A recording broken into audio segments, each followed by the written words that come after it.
Welcome back to the Worst Seats in the House. Michael Russo, Anthony LaPanta coming to you from XL Energy Center on the morning of the Wild's game against the Carolina Hurricanes. Wild 7-1-1 since the All-Star break. 10-3-1 in the last 14, 11-4-1, I think, in their last 16. How about that for math, Anthony? Yeah, that's impressive. Yeah. Really, really, really impressive. Quick thinking. Yeah, fluid. off the top of my head. Yeah. March 13th is our next live show at Splitrocks. March 13th at Splitrocks. And let me do a quick look, but I think it's March 27th is our next live show at Elsie's, and it is. So March 27th at Elsie's, March 13th at Splitrocks. Trade deadline is March 8th.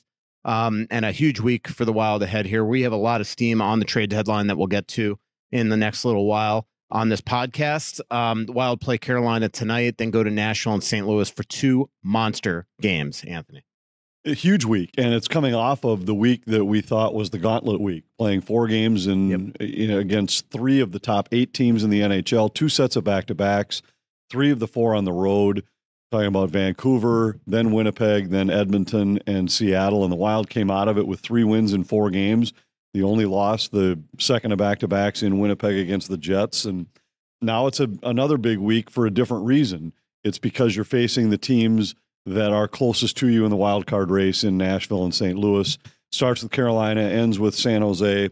But this is a big test for Minnesota to maintain the pace they're on. They're 7-1-1 since the break, as you mentioned. That's the second best record in the NHL since the break. Only the Rangers are better.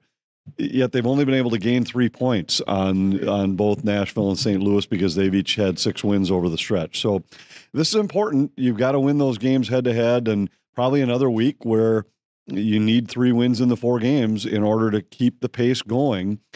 I just think the bigger thing for me is how they're playing, not necessarily even the results. Results are important because of the standings, but they're playing the game the way the Wild have to play. And as we talked on last week's show, and we're going to talk a little bit more in depth about it on tonight's broadcast on TV, that when you really look at this Wild club since the coaching change, I think you have to throw out that 9-game stretch where they went 1-7-1, and over that stretch, they were missing so many key pieces for such a big chunk of it. It's the rest of the time since Hines has been here that's indicative of the way this team's played, and they're 22-7-1 in the other 30 games. Yeah, but that 1-7-1 stretch happened, and no, it makes it. Yeah. You've dug yourself a hole because absolutely. of it. And but I'm just saying, when you start to look at what's ahead, you could project a team and say the type of team they are is more the 22-7-1 team. Right now, whether or not that's good enough to overcome a 1-7-1 stretch is yet to be seen. But I think when you start to predict what's ahead, base it off a 22-7-1 record, not a team that includes that 1-7-1 stretch. This is a monster game tonight because they lose tonight and Nashville wins. They're 6 points out of a playoff spot. It's just crazy how well they've been playing and how many wins they have lately. But if you don't go on just a total tear, this is the position you wind up in because of that 1-7-1 stretch and obviously the first 19 games of the season. So we'll see what happens. A lot of this will determine Bill Guerin's tactics going into the trade deadline on March 8th. Like I said, we'll be talking a lot about that.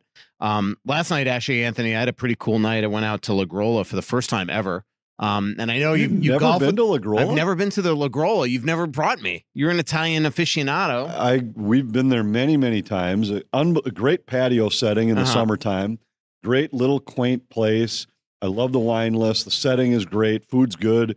And yeah, Michael Aspie's a good friend of mine. I hear your guys are golf buddies. Yeah. He was called the Cat. He was the guy.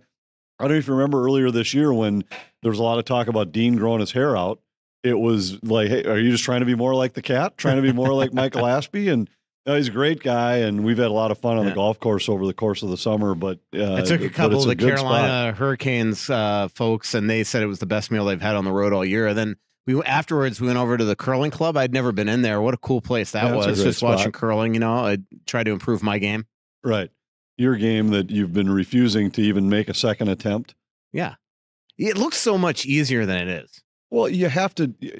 It's hard. It's incredibly hard. But you went one time with us, gave up after one attempt to get out of the hack. Well, because you guys were videotaping me.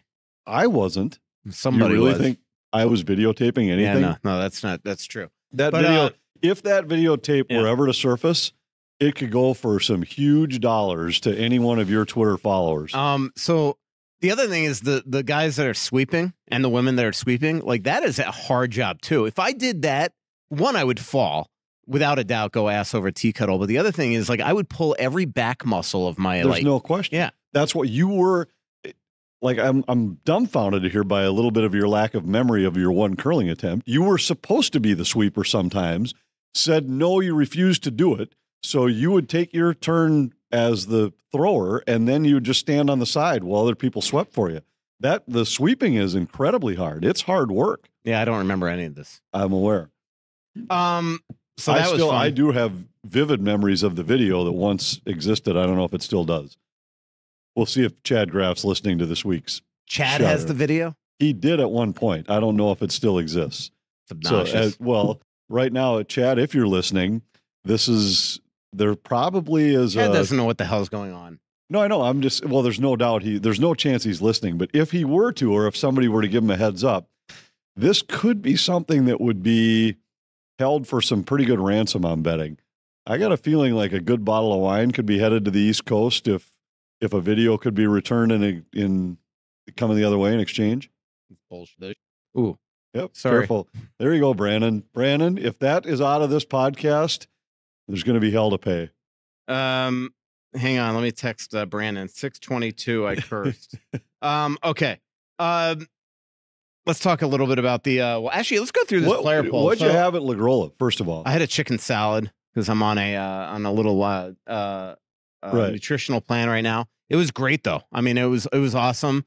Trying to think. Mike, their play-by-play guy, had the lasagna, and Mike Sunheim, their Carolina head honcho, had some pasta dish that he loved. And I'm not a big pasta guy. I've heard their pasta's great, but I had a veal dish the last time we were there that was really good. Yeah. But Michael bought the rounds. Oh, did he? Yeah, it was really cool. Yeah, he's a great guy, and it's a good spot. If you haven't been, check it out, especially in the summertime. The patio on the side is a great spot to sit on a summer evening. And Wild players absolutely love it. I know Dean Evison is a huge fan, and golfs with Mike as well. All right, let's talk about this Wild player poll that Lagrola got a couple mentions in. So this poll was hilarious, and I know you've read, Anthony. 24 players participated. Was it in The Athletic? Yeah, yep. Brandon Duham was the comic foil for this poor thing. This guy, they must really love him because they tore him to shreds in there. I just talked to Dewy actually about his future here that we'll talk about a little bit in the podcast. But let me go through some of the questions with you. If you had to guess who spends the most time in the weight room on the Wild, who would you guess? Eriksson. So everybody, 10 Wild players of the 24 picked Freddie Gaudreau. Really? 7 Eriksson. Dewy got 6. Dewy won. But nobody seems to like Kaprizov. By the way, if you want to read some very funny Kaprizov quotes, this is the story to read. It was one of my favorite interviews I've ever done with Kirill. But nobody seems to know what Gaudreau does in there. He does a lot of apparently foam rolling. That's why it's in there a lot. All right, who's always late? But by late they mean kind of right on time. I would say Duham is near the top of that list. The goalies. Fleury 1, Gus 2, and then both goalies 3. Oh. So, and that Flower says this is one of his worst traits. Best dresser on the team. This was a landslide victory for this Swedish Swedish winger. Oh, Johansson. Yeah, he's Foligno has pretty sharp style too, but I think actually nobody picked Foligno. Guys were probably afraid to piss him off. Yeah. All right. Well, actually, you'll see that they're not. Worst dresser on the team was a landslide win. Well, I have an opinion, but I'm not going to. I would say Connor Dewar, but it's. Dewar was tied for second with Rossi. Landslide winner, Brandon Duham. Yeah, I think that might have been poking fun at him because he actually has pretty good style too. Yeah, I agree with you. Who avoids paying the bill at the restaurant? So cheapest on the team. Landslide win. I don't know. Brandon Duham. Is that right? Boldy second. All right. I'll just go through the rest of these pretty funnily. All right. Who would be the worst road roommate? 5 players picked Gus. 4 would be Dewy. Dewy won. Favorite non-Wild athlete on a Minnesota sports team. Who do you think won this? Favorite. Say that again. Favorite Viking twin or other athlete. Yeah. Okay. Or Wolf. Yeah, I'd say either Anthony Edwards or Justin Jefferson. 1 and 2, Joe J, and then Anthony Edwards, 8-7. All right. Most likely to be an NHL coach when his career ends. Barely edging Marcus Foligno, Alex Goligoski. And Goose just says that just means he's getting old. Great quotes about Goose. Yeah, I don't know if I'm not sure he's the. I agree. Foligno to me is the Foligno more. Gus, I think, is a student of the game, Goose, but he just doesn't seem like the type that has that kind of desire. Maybe he does, but well, here's the answer to your question. Most likely to be a GM when his career over. Big win for Goose. I could see that's what he would want to do. I could see that more than a coach. Yep. Zuki said that he wouldn't want to be GM, but he'd be the best GM. He finished second with 4, tied with Foligno. And it doesn't surprise me he would think that. Now, you're going to love this one. This is right up your alley. Most likely to be an NHL broadcaster when his career is over. Who do you think? Ooh. Big win. Well, let's see. I would probably have a different opinion than the players do, I would guess, because I actually think Foligno would be pretty good. He's the winner. Oh, okay. Yep. Bogosian, number 2. Maroon, number 3, tied with Mason Shaw, who picked himself because he's done it, because all his rehab experience. And then Alex Goligoski and Jake Middleton. So Middleton, Goligoski, Shaw, and Maroon tied for 2 each. Bogosian 3, but Foligno the big win at 8. And Foligno texted me when I told him that he won the category. It was good. The boys are finally listening. Favorite Twin Cities restaurant, Billy Sushi, big winner here.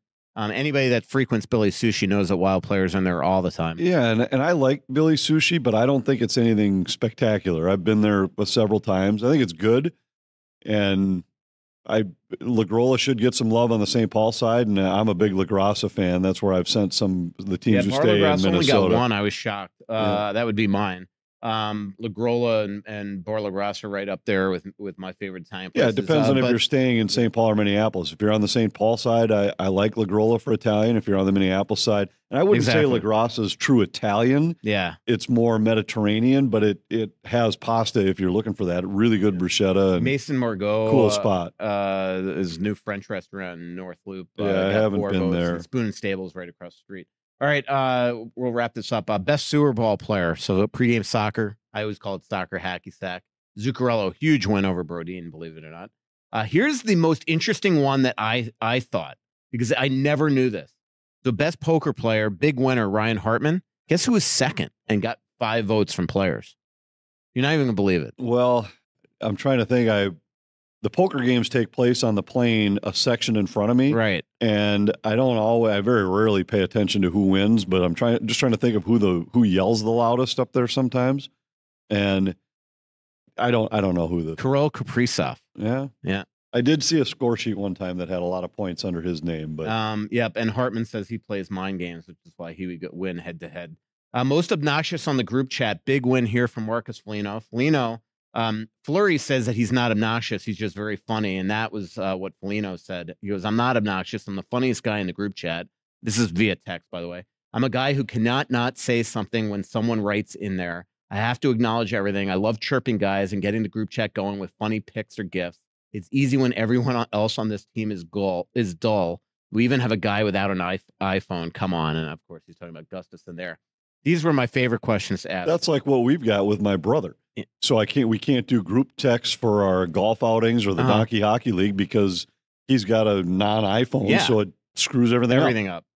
Which teammate would you let? They call Gus the green bubble in the locker room, by the way. Which teammate would you let date your daughter? I love this question. Big win for Freddie Goudreau. Tied for second with Marco Rossi is no one. So Goudreau, big win and he was very humbled by it. Who do you think got the landslide victory, and which teammate would you not let date your daughter? Think of the theme of this poll. Yeah, I'd probably go Duhaime. Yeah, Duhaime. Big win. He got 12, and the next closest 1 each for different players and everybody. And then favorite road city, New York was just edged out Las Vegas. Well, that just tells me these guys don't know enough about food because they would have picked Montreal otherwise. Yeah. Rossi is the one that picked Montreal, if I remember correctly. They actually got 2 votes. All right, let's talk about the way the team's been playing. Big win in Edmonton, Anthony. Obviously, that was a game where Gus had to be a star, and he certainly was, especially in the third period where the Wild were just outchanced. And then another great line by the Eriksson Kaprizov and Boldy line. Yeah, third period, I thought Gus was great, and I thought the Wild fell off their game. But I thought the first period and most of the second, they were clearly better. That Edmonton team is still a mess. I just don't buy the improved play. They're still a mess in their own zone. They're still lacking they lack the commitment to play the way you probably need to play to win. They're going to be in the playoffs. They had a 16-game win streak. You know what was interesting, though? When we were getting ready for that game, I looked at their 16-game win streak. 7 of the 16 wins were against the 5 worst teams in the NHL. Now, you still have to win the games. 16 in a row is still 16 in a row, and that also means they beat a few good teams in there. But it's probably a little bit of fool's gold when you say, all right, during your 16-game win streak, you beat, I don't remember exactly how it broke down, but it was like the Sharks once, the Ducks twice, the Hawks twice, Ottawa once. I mean, they played some of the bottom teams in the league, and against those teams where they can – mail it in is a strong word, but they don't have to be on top of their game, and then they can just score their way out of trouble. And when you watch the way the Wild played those guys, it looked like some of the great Wild matches. There's a reason the Wild have beaten them 10 out of the last 12. Yeah. Because they like 50 times in the last 6 They years. play the game the right way, Yeah. and Leon Draisaitl wants no part of it. He was so disinterested in that game early because the way he was defended by Ek and Brodin. Yeah. But he is one of the most skilled players in the league, and then all of a sudden he gets a power play goal, and now those guys got it rolling. And in the third period, it was all Edmonton, and the Wild were hanging on, but they found a way to win the game. And it was one of the few games that you could point to and say, yeah, we out-goaltended them in that game. The goalie might have stolen a game and found a way to win one that they probably didn't deserve to win. In fact, we looked at it in the Seattle broadcast. Out of all the games this season, they only had one other win where they had fewer percentage of the high danger chances, and that was opening night against Florida. And so the goalie won one. You also had your skill players cash in on opportunities where they've lost a whole bunch of games like that, where they've outchanced somebody, and all of a sudden the first chance the other way goes in. And right now you got some guys that are really feeling it offensively, and Boldy had a big goal in that game where hadn't had a chance in a period, and all of a sudden the puck's on his stick and finds the back of the net. Yeah, Boldy just on fire under John Hynes and continues to be consistent. Kaprizov, reigning #1 star of the week, has been awesome at 12 points last week, 6 goals. Those guys have been shots. incredible. So, and we can talk about some of the specifics with them. And when you look at, anytime you start to look at sample sizes, the last 11 games, last 12 games, last 20 games, whatever, for me, the one that jumps out the most with Boldy is if you go back to the trade deadline last year. It's when Johansson arrived and all of a sudden he had a line mate, because remember the first half of last year, he was still adjusting to life after Kevin Fiala, didn't really have a guy to drive some speed on his line. And about the same time, Kaprizov went out where they needed him to carry the load. Yeah. If you go from there to now, 70 games, 70 points, 38 goals. That says something about the way this guy's game is maturing. And then if you consider that the first 19 games of the season, you didn't have a goal. Right. Had one goal, right? So, I mean, but you look at a larger sample size like that, because over the course of a year, there's going to be 10 or 12 game stretches where great scorers score. There's going to be stretches where for 10, 12 games, they don't score. For him, I think when you look at it and say it's 70 games, 70 points, that is a little bit more indicative of how quickly his game has developed. I think it says something about John Hynes, and this is sometimes why it really helps to get an external person inside that doesn't have all the preconceived notions or all the, for lack of a better term, not baggage, but it's hard for we used to say that all the time with Mike Yeo. It was going to be hard for him to sort of really downgrade the Koivus, Parisis, and Suitors. Then Dean Evison came in and was able to do it because he didn't have, and same thing with Boudreau.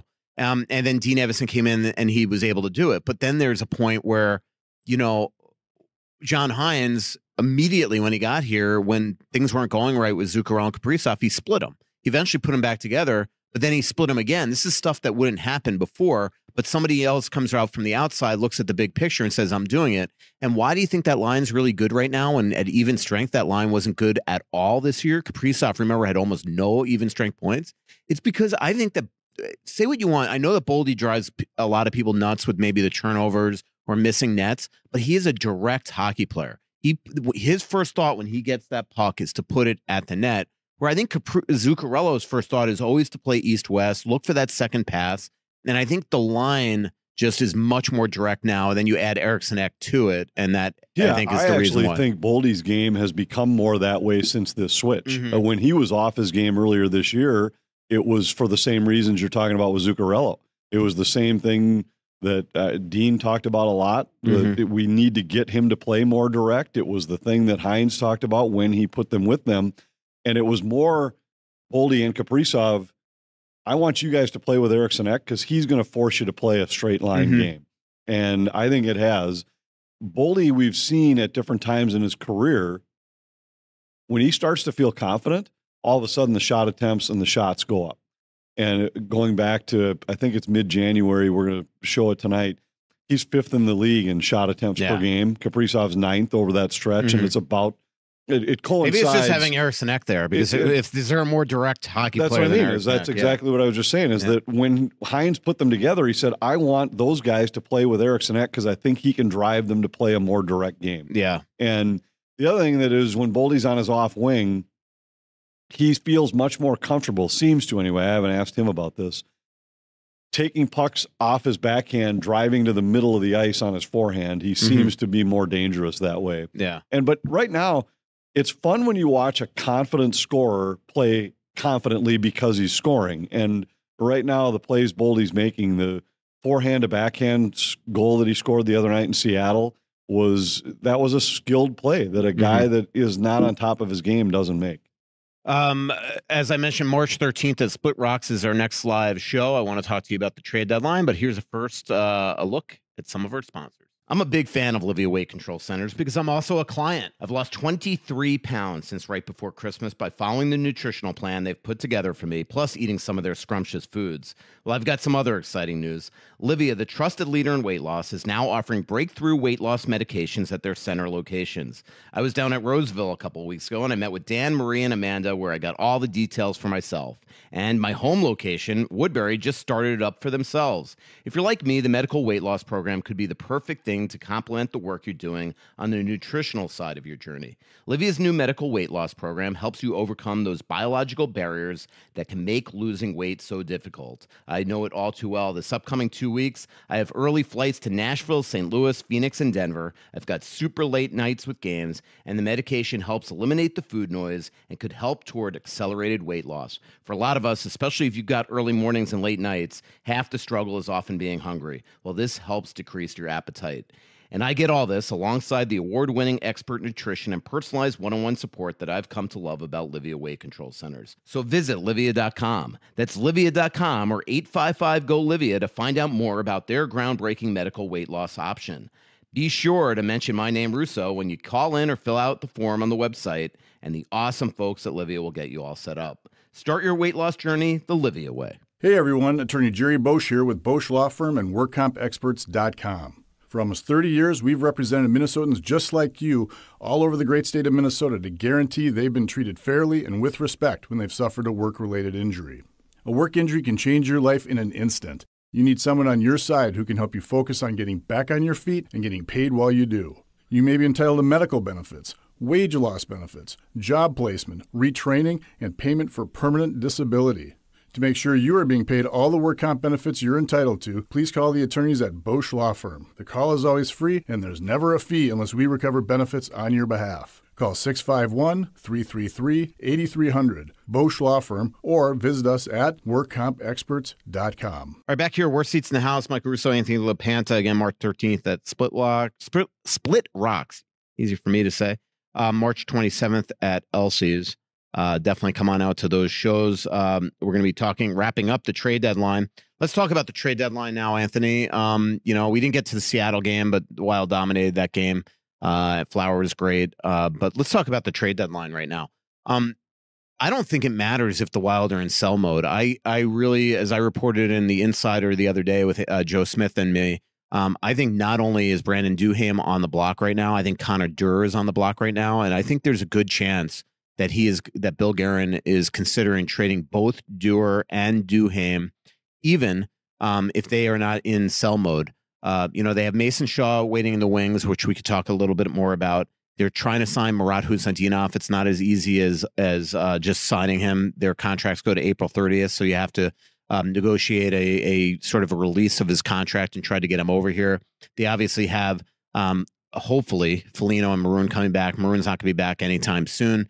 John Hines said Foligno they're being really weird about, which makes me a little nervous. A couple days ago I heard 10 days away, but the fact that John Hines said today that he hopes to have an update by the weekend just always makes you a little nervous that they know something that they're not willing to tell us. But assuming that those guys come back at some point, and you have Khusnutdinov here, Shaw here, guys like Beckman in the minors, Adam Raska, it might make them expendable. The other thing is in those trades, maybe you get an NHL forward back. But I get the impression, Anthony, they've had no contract talks with Brandon Duhaime, which means that they, I would think, reading the tea leaves, are moving on from him this offseason. And Connor Durer is a restricted free agent this summer with arbitration rights. And if they've decided that in mid to late June, they're not going to QO him, tender him a qualifying offer, you might as well try to get something for him now. If you think that Khusnutdinov's going to take that spot next year, if Shaw's going to take that spot, if you could go out and acquire a center. Yeah, the only thing I would say is you don't have a need to make that move now. You could make that move when the season's over. Yeah, but with a pending RFA that you're not going to QO, you might just say, I might not get an asset this summer, so at least maybe even if I can get a sixth for him, it might be worth it.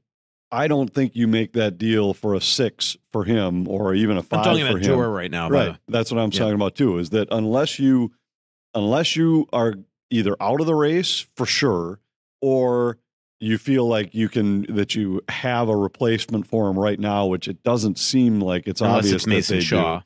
And Shaw, I think Shaw's presence here might have ignited a little bit in the third and fourth lines because I think you probably have 6 guys who at least are mildly looking over their shoulder that if tonight's not my night, we got a guy here waiting. 100%. But Shaw's not going to play the same role Durer does. He doesn't take draws. Duer's been a good face-off guy. He could replace him as a penalty kill guy, but I'd be a little bit more surprised by that deal unless it brought a piece back that could step in your lineup right now. Yep. What about Duhaime though? Yeah, I think it's because I do get the impression a lot of teams have called and have interest in him. I don't think that they're going to get huge asset for him, but if the asset is good enough that whets the appetite of Bill Guerin, I definitely think that he would make that move. And I think he would do it sooner rather than later. I don't think he wants to bring this right to the deadline and try, and because the other thing is that teams that want to bulk up on your bottom 6, there's a lot of guys out there that fit that mold. And if you wait, then you could be, out of luck and not be able to move them. So I just get the impression it's coming. There's a lot of teams in the East that have asked for him, a couple teams in the West. I know there was a report out there that Vancouver has interest. I've gotten very conflicting information the last 24 hours that's a team that's interested. But there are teams that are interested in Dewy, and he's 26. He PKs. He's a willing fighter. He's physical. He's a valuable guy, a valuable asset. Somebody would want him for sure. And I would be surprised I'd be surprised if either one of these was in a deal made where it felt like it was just a deal in advance of losing the player in the summer. Mm-hmm. I think it would have to be a terrific deal.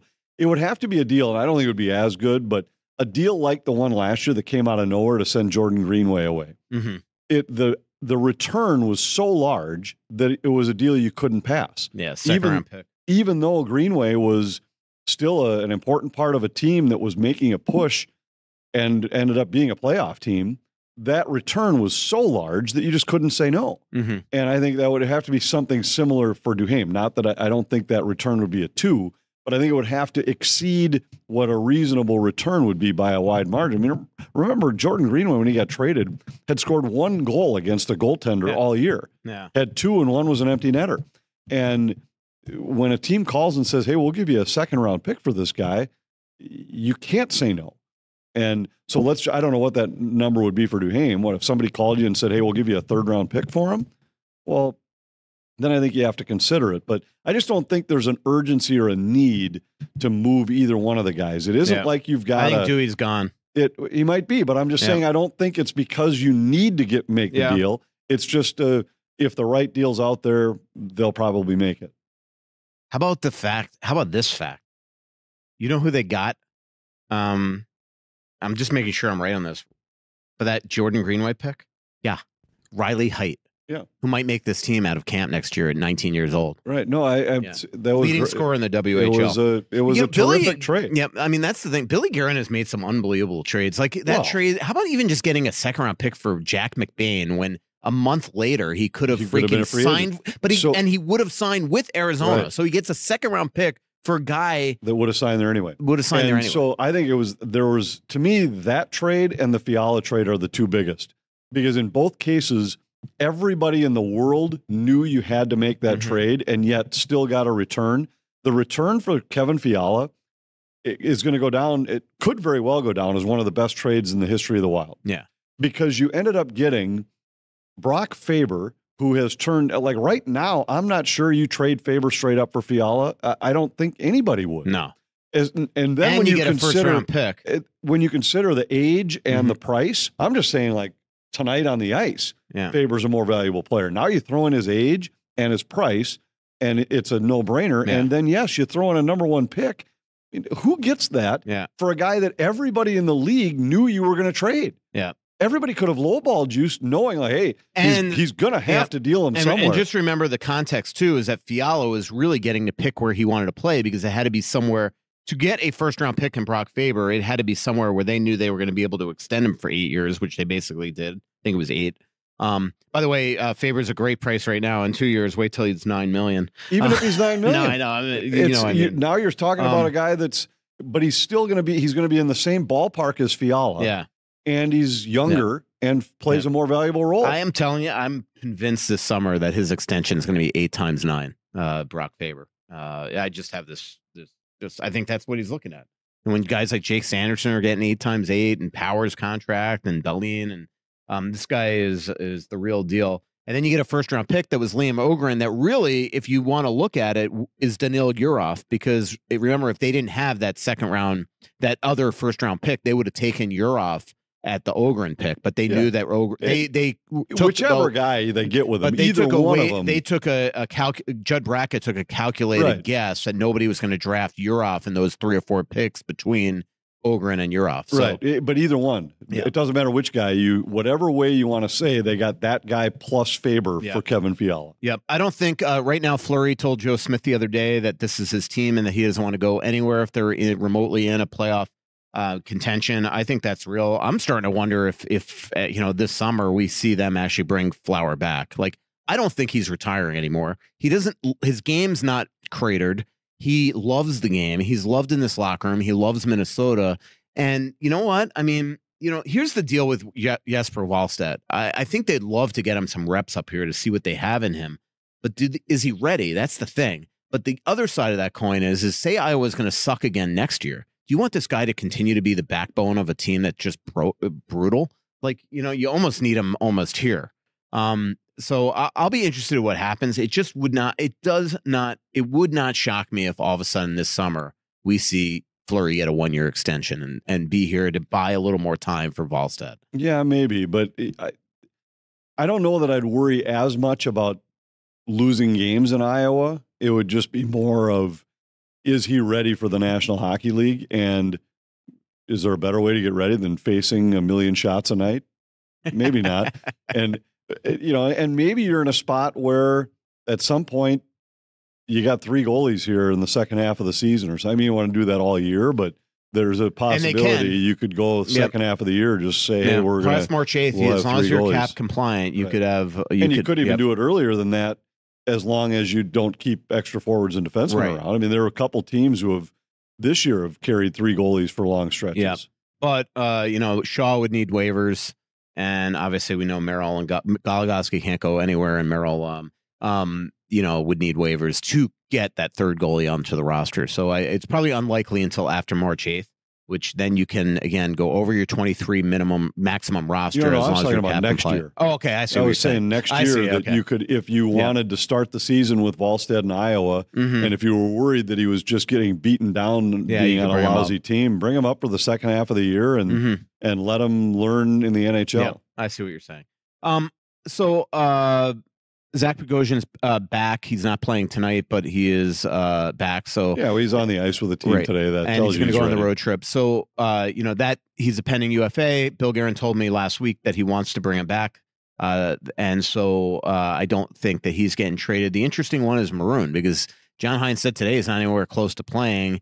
You can trade an injured player, obviously. I wonder if anybody called on him, if you'd consider it. I know they acquired Maroon for the playoffs, but I don't think it's a coincidence that they're playing so much faster right now without him. Well, faster, absolutely. And you'd have, it's a longer discussion or debate as to how it equates into postseason, because they're not as physical.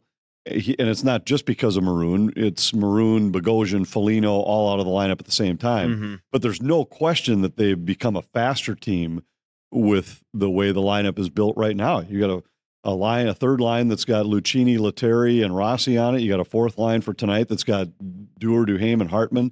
It's a just very different structure to your lineup. Who knows if that would carry through into postseason play or not? But they're playing a faster brand of hockey right now, and we talked to John Hines about this a couple times in recent days, just about whether or not it makes you a harder team to play against. It's hard to quantify that, and there's no way of knowing for certain. But they're hard to play against for different reasons with the lineup the way it's built right now. All right, I'm trying to think where we should go here. You want to start with Twitter questions? Anything else we haven't talked about? We haven't really talked about Khusnutdinov.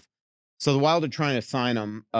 He obviously had a successful KHL career. This year, his production was down with Sochi after he was traded. Got some significant ice time and role, but obviously surrounded by less talent than when he was on St. Petersburg. But St. Petersburg dealt him when it was very clear that he wasn't going to re-sign here. The Wild are trying to sign him with a 2-year deal. They'll burn the first year, bring him over to Minnesota if they can get this deal done before in the next little while, get him a work visa and get him in here. And then it's just a matter of him being around here. I wrote a big story on this yesterday, Anthony, that I know you read really well. Kaprizov has been in the Athletic. Yeah, that was in the Athletic.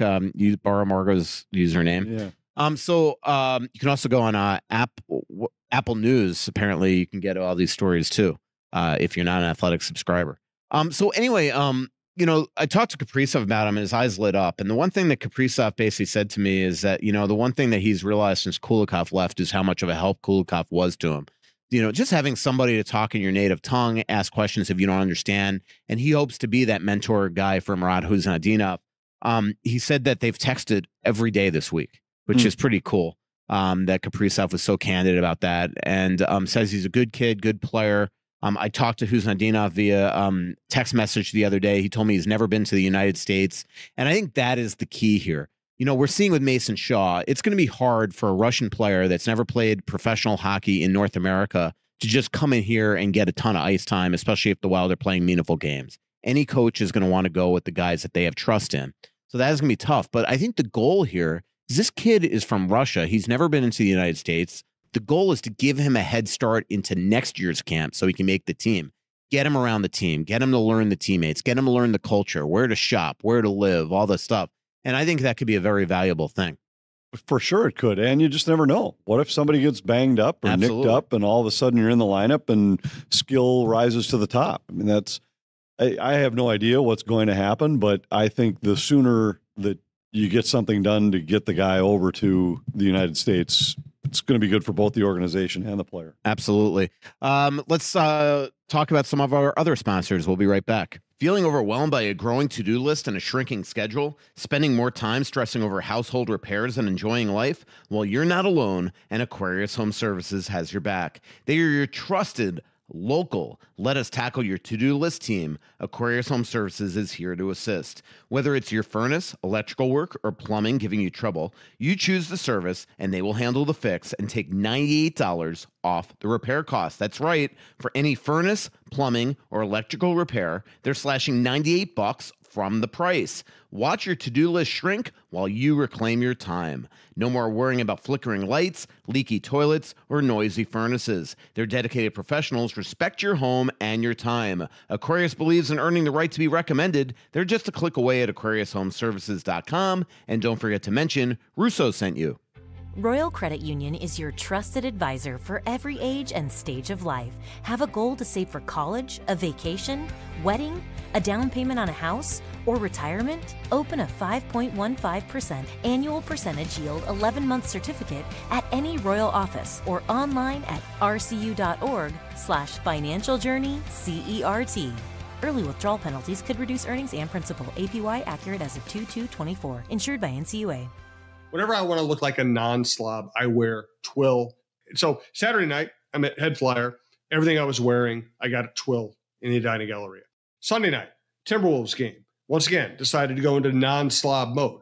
Everything I wore, I got at twill. Stenstrom dress shirts, beautiful Italian sport coat, Brax slacks, really nice belt, everything, I won't go any farther, but pretty much everything I wore, including, my hat that's kind of like a dress hat that also has ear flaps that fold down for the Minnesota winter. I mean, everything I got at Twill. So I recommend you going to Twill and finding what works for you. TwillMN.com, Twill in the Edina Galleria. All right, back here, Worst Seats in the House, Michael Russo, Anthony LaPanta. Next live show, March 13th at Splitrocks. Let's talk about let's go to some Twitter questions. We got a lot of great ones today.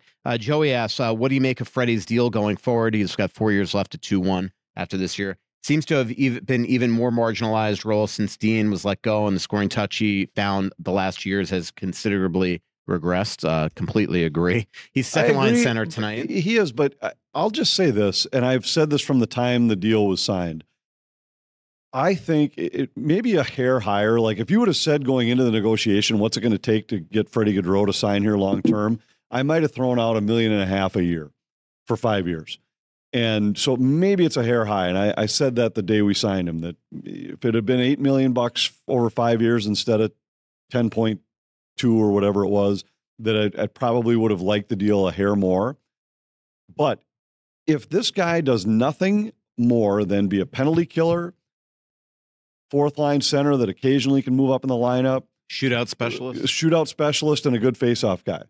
The team doesn't have a lot of great right shot faceoff options. Shootouts are now, the Wild haven't been in very many this year, but last year we saw how important that was and how important those points were. That anytime you look in some of these deals in a vacuum, that's not a bad deal. If that's what your fourth line guy, your fourth line center, who has the ability for at least short term, if not medium term, to jump up in your lineup from time to time, that's worth it. And yes, he's had a disappointing year. There's no question about it. They need more from him. There's no question about that. We'll see how it works out tonight with him moving back to the middle. I agree with what John said today. Like I don't think he's a winger. No, like, and he's playing on the wing with the guys he's been playing with, where it's a role where that line isn't expected to score much. Yeah, like my opinion of Freddie is he actually has really good hands and he's a great skater. And I just think space. Yeah, he needs space. And so let's see if it works. He does have a 15-team no trade clause, which is shocking to me. And I think it's going to be hard to move him. I do think I will say this, there are some teams that have asked about him, scouts, to Joe and I this offseason. I don't want to say who they are because I don't want to get scouts in trouble. And if I ID the scouts, it'll be easier for the GM to figure out. But I don't think that he's a disrespected player that he couldn't be traded. But I also don't think that Bill Guerin's like actively trying to trade him. But I don't think that he would have gotten that 5-year deal if the Wild really had any idea that Marco Rossi would be this good. Yeah, probably not. But I think when you start to look at the whole roster and how it's going to shake out for the next few years, to have certainty. And I'm just throwing this. I'm not saying that I think this is how the Wild project him, but what if he's your fourth line center for the next 4 years for $2 million? If your two wingers are going to be guys on entry-level deals most of the time over the next 4 years, and so you got maybe $4 million into your fourth line, you can win with that. Absolutely. All right. Another question. CrossFit Hank asks, is Jake Lucchini making a case to stay in the lineup when Foligno or Maroon come back? He looks good on the fourth line. I mean, Marcus Foligno's playing over Jake Lucchini. But if Dewy and Dewy are traded, Lucchini has, fits well in the lineup and could easily stay. Taking advantage of opportunity. Absolutely. It's the longest look he's had in the NHL, and he's been good. Yep. Jordan Duran goes, what could a return for Duhaime and Dur look like for the Wild? Mostly picks or younger prospects. I think Durer would be a low asset, I would think. Duhaime, somebody that, what I'm hearing is he's getting a lot of calls on Brandon Duhaime. And if that's true, you could up the price to what, maybe you can. He's only 26. Maybe especially if you think that you could re-sign him, what Anthony said earlier is if Jordan Greenway can fetch you a second, maybe a Brandon Duhaime can if a lot of teams are showing interest. The other thing is I still think if they're going to trade Dewy, I think they got to get a forward in here. I don't think you could just rely on Mason Shaw. That's the point I was making earlier, is that I just don't see a team right now, unless, let's just say they got beat all 4 games this week and you're 10 points out of a playoff spot again, then everything's different. But assuming that doesn't happen, why would you force the issue to make a deal just because you feel like we're going to lose this player before next season anyway? I just don't see that happening. All right. Dylan asks, where do the Wild rank in the NHL regarding goals allowed in the first minute of the game? You have ways to figure a lot of stuff out. Do you know that? I don't know it off the top of my head. There was a time where it was high, but I don't think it's significantly different than most teams in the league anymore. Mm-hmm. I can look it up, and I don't know if you send me the tweet and all, or remind me, and I'll check it out tonight. Luke asks, any chance at all that Guerin re-signs Fleury for next season to give Wallstedt another year of development in Iowa? We just talked about that. There was another question that somebody asked that has to relate to that. Do you think that they would ever trade Gus and do that, have Wallstedt and Fleury next year? Not next year. Yeah, I don't think so. I don't think it's like just because of the age of Gus. Like, I know he hasn't had a great year, but he's had some really good moments. We saw that the other night at Edmonton. And I do wonder, like, especially with his age, that if it continues to go south like this, and he's not great, if you at least give him another year to it would be a shame if you trade him, unless the price back is astronomical. I don't think it would have to be ridiculous. I think right now the value for the contract for Gus is good, and I just don't think we've seen Wallstedt for 1 game in the NHL, and it was a difficult spot to throw him in, going to Dallas, second of back-to-backs. That was an unfair or a game by which to judge him. But I don't think you want to go into next season with he and Fleury as your 2 goaltenders. Yeah. So I don't think there's any chance that happens. Zach Ellert asks, any updates on Marat Khusnutdinov signing his entry-level contract? If they do sign him, where do we see him in the lineup? We talked a little bit about that and how they might use him. As far as an update, it's not imminent, but they are. So his agents that are based here in North America are working with his agents based in Russia. And right now they're working on a possible release. Everybody remains confident that could happen. It'll be, again, as long as it gets done, 2-year deal worth $925 per. If he's in the NHL, he'll burn the first year this year, so he'll get prorated $925 in the NHL plus his including his $92,500 signing bonus. Andy says, what's your feeling on this? Because I get this question from a lot of people. Have the Wild brass given up on Adam Beckman? Will he be traded at the deadline? What are the odds he's on the team next year? It just seems they don't want to give him any games anymore. I mean, that is the sense that I think a lot of fans. Yeah, well, there just isn't a spot to put him right now. Yeah. They brought him up, looked like he might get an opportunity, and all of a sudden the bottom 6 started to take off. And maybe his presence had something to do with that. I do think that. We talked about it earlier. I think Mason Shaw's presence has something to do with it. So until somebody goes down right now, he had the first opportunity last year, and these guys have played well. I mean, you're not going to throw him in right now in place of Lucchini or Lettieri or in place of Durer or Duhaime. Now, if a trade happens, maybe an opportunity opens up again and he gets another chance. But we talk about it so many times. When these guys get opportunities, you just don't know how many you're going to get. And you have to take advantage of them, make yourself impossible to send down, impossible to replace. And Beckman didn't do that. He was good. Although his most recent call-ups, he didn't get a chance to that's true, but I mean, he didn't, when he was up, he didn't, in camp, he didn't play his way into a spot where it was, how can we possibly send this guy down? And it's not always fair, but that's the reality. And look at what's happened. Look at Vinny Lettieri's career. Look at Dakota Mermis's career. I mean, when they came up, they never were in a point where they just were handed the ball. Hey, here's 40 games to try to convince somebody. You get 2 or 4. And then If you don't do something significant, you're back down. And now we've seen some guys like Mermis has played more games this year than in the rest of his career combined. Yeah. Lettieri's starting to get close to the most games he's ever played in a single season. Yeah. Brent Burns just poked his head in here, by the way. I got to catch up this morning. By the way, I got to catch up with Brady Shea. Love that guy. Jake Gardner was down here today. A bunch of those Carolina players actually hung out at Derek Stepan's house yesterday. Drew Thorson, 14. Any chance to do live shows further south in Minnesota for live shows? Would love to have you guys down the southeast and southeast regions for 1 or 2 shows a year. Basically, we used to do shows at Tin Shed. That preceded Anthony LaPanta. That was when I did the pod with Jim Suhan.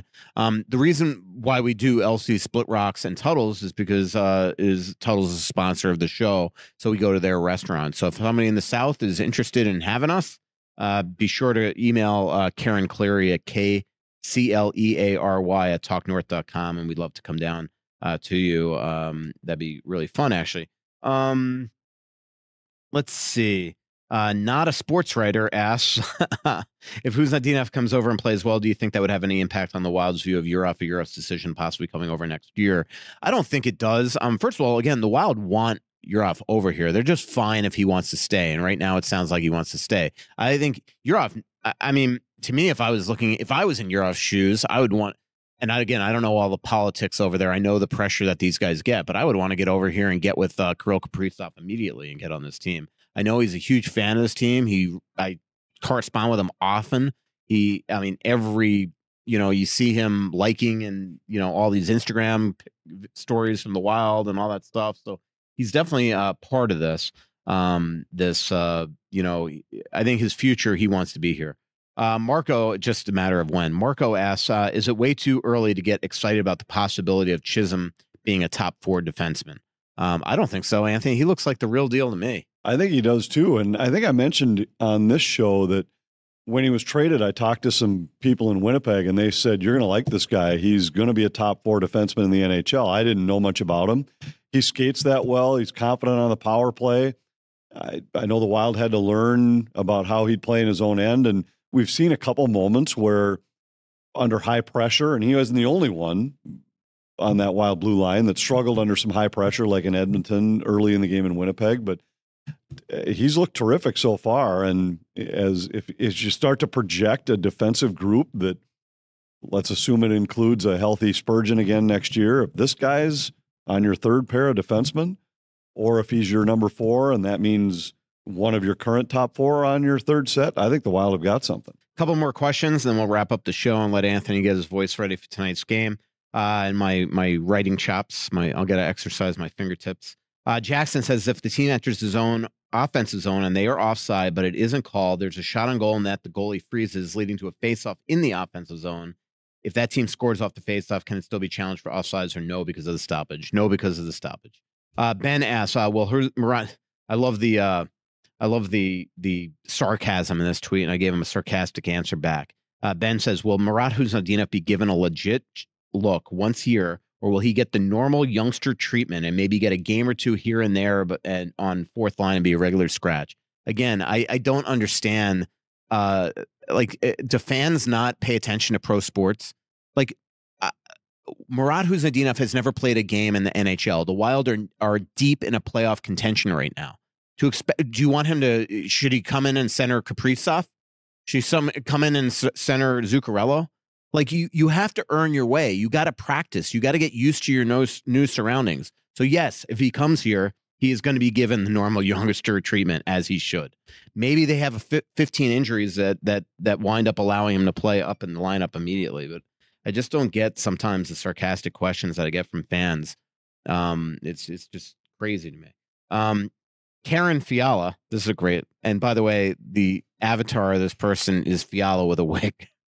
Says, can you please explain to fans why another year of playoff experience, this is right up your alley, for a young core of Boldy, Kaprizov, Eriksson, Faber, Rossi, Gus, etc., is more valuable than moving up 5 to 10 spots in the draft? This is your alley. Go. Well, it's because that's why you play in the National Hockey League, is to be valid down the stretch, to be in a playoff series. It's what excites the fans. It's what excites the broadcasters. You play to make the playoffs. And anybody who thinks it's better off to lose games to move up 5 spots is a chucklehead. Let's see. I thought there was a really good one for you. Let me see. Karen Fiala had another question. Oh, this one, Karen Fiala. This, I don't think you're getting as kind of answer now from Anthony. Any chance they bring Dumba back at the deadline? Right shop D is arguably their biggest need this season, and I can't see the price for the Dumba being that high. It's not high because he stinks. Right. No, and also I don't agree that right shot D is what they most need. If I was Billy and I was actually trying to buy, I would try to get somebody to upgrade over Johansson or Hartman or Goudreau. Like get a scorer. Top, yeah. Yeah. I don't think the way. I mean, let's be honest. One reason why this second line keeps on bouncing around is that there are a couple guys in this lineup that have severely underachieved this year, or at least lately. You know, so that's the deal. All right, here's the final question of the show. Jimmy goes, with daylight savings right around the corner, will the time change make LaPanta more or less on time? I'll be exactly on time. You are the Marc-Andre Fleury of the Talk North Network. I'm always on time. You're right on time, but on the border of being late. You were 2 seconds from $100 fine last. And if we had to fine based on minutes late, you the one show for which you showed up 45 minutes late would exceed all of my lateness added together over the course of 2 years. And there was nothing official written in stone of what time I was going to be there. You were supposed to be there at a certain time. You picked the time and then showed up 45 minutes late. At least Margot was nice about it. If I showed up 1 minute late for the next 45 shows, we'd be even. See, that one to me, it's always like it's a set time when we're doing a show live because we're trying to not inconvenience other people. When I show up late to your house, that time could go up or down. Yeah, it's a guideline. Yeah, and I'm only inconveniencing either the two pool people. Or the pond. The pond would be good for you. Yeah.